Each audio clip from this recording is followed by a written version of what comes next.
দেখুন বাইরে পড়ছে বৃষ্টি, সারা দিন ধরে চলছে বৃষ্টি, মেঘের মুখ গোমড়া হয়ে রয়েছে। তা বৃষ্টির মতন কাজ করে যাক, সে ভেবে তো লাভ নেই, ভেবে চিন্তা করে কিছু করতেও পারবো না। তা এই বৃষ্টির ওয়েদারে সবসময় ঝালঝালি যে খাবার খেতে ইচ্ছা করে তা নয়, মাঝে মাঝে একটু মিষ্টি জাতীয় খাবারও খেতে ইচ্ছা করে। তার জন্য আমি আজকে নিয়ে নিয়েছি হেলদি একটা মিষ্টি জল খাবার, সেটা হচ্ছে এই কেলগসের ওটসটা নিয়েছি, আর নিয়েছি কাজু আর কিশমিশ। এবার এটা দিয়ে একটা খুব সুন্দর রেসিপি আপনাদের আমি দেখাবো, চলুন। দেখুন প্রথমে এখানে অল্প একটুখানি লিকুইড দুধ নিয়ে নিয়েছি, এটা গরুর দুধ, কিন্তু গরুর দুধে যদি করা হয় তাহলে খেতে অবশ্যই ভালো লাগবে, কিন্তু অতটা টেস্ট হবে না। তার জন্য আমি এখানে নিয়ে নিচ্ছি পরিমাণ মতন গরম জল, আর দিয়ে দেবো এই দেখুন আমুলের দুধ। এর ফলে কি হবে, এতে টেস্টটা আরও সুন্দর হবে আর খেতেও ভালো লাগবে। আর খুব সুন্দর একটা দেখবেন আমুল দুধ দিলে স্মেলটাও খুব সুন্দর বেরোয়। বাচ্চারাও এই খাবারটা খুব তৃপ্তি সহকারে খেতে পারবে। এটা ভালো করে এবার মিশিয়ে নেব, তারপর ভালো করে ফুটিয়ে নেব টকবক করে। দেখুন আমার এই গরুর দুধটা এটাও ফুটে গেছে। এবার আমি এর মধ্যে এই আমুলের দুধটা দিয়ে দিলাম।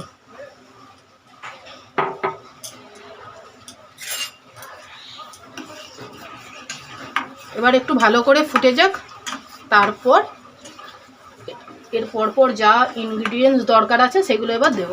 আগে দুধটা ভালো করে ফুটুক। এবার দিয়ে দেবো ওটসটা পরিমাণ মতন, আমি এখানে 4 চামচ দিচ্ছি। ওটসটা দেওয়া হয়ে গেল। এবার 2 মিনিট না 3 মিনিট মতন ফুটবে, তাহলেই একদম রেডি হয়ে যাবে, মানে এটা রেডি হয়ে যাবে। এরপর 3 মিনিট পর আমি কাজু কিশমিশ আর যেমন পরিমাণে স্বাদের জন্য চিনি লাগবে সেই রকম চিনি দেবো। এটা এখন একটু ফুটুক, আর গ্যাসের ফ্লেমটা একদম লোতে রাখতে হবে, না হলে দুধটা উতলে যাবে। আর দুধ দেখবেন সরে গেলেই না উতলে যায়।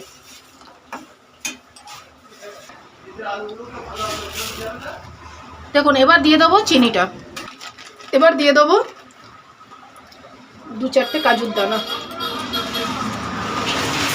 ওই তো কিশমিশ কাজু সবই দেবো। দেখুন কিশমিশ কাজু আর পেস্তা আখরোট, যত রকম ড্রাই ফ্রুটস দেওয়া যায় দিলে এটা খেতে দারুণ লাগবে।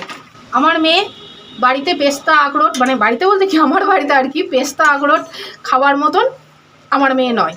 তা সেই জন্য সেই দুটো বাদ দিয়ে আমাকে এই কাজু কিশমিশটাই শুধু দিতে হলো। আপনারা আপনাদের ইচ্ছা মতন ড্রাই ফ্রুটস দিবেন, দেখবেন খেতে দারুণ লাগবে। এটা আরেকটু ঘন হয়ে আসলে তখন অফ করে দেবো।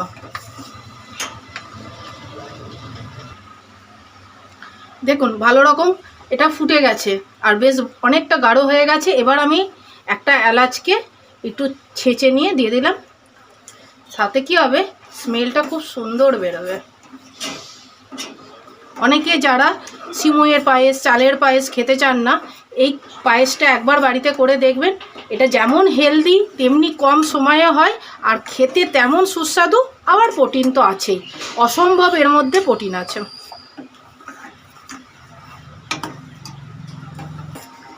একদম রেডি হয়ে গেছে ওটসের পায়েস।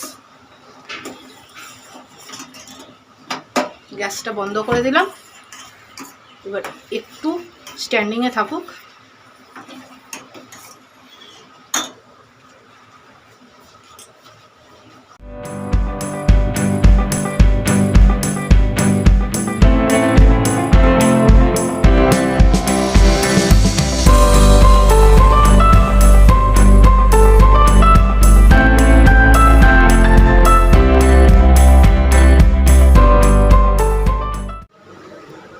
তাহলে আজকের ভিডিওটা আপনাদের কেমন লাগলো? যদি ভিডিওটা ভালো লেগে থাকে তাহলে প্লিজ ছেড়ে যাওয়ার আগে আমার চ্যানেলটাকে সাবস্ক্রাইব করে দেবেন, একটা লাইক দেবেন আর কমেন্ট করে জানাবেন কেমন লাগলো আজকের এই রেসিপিটা।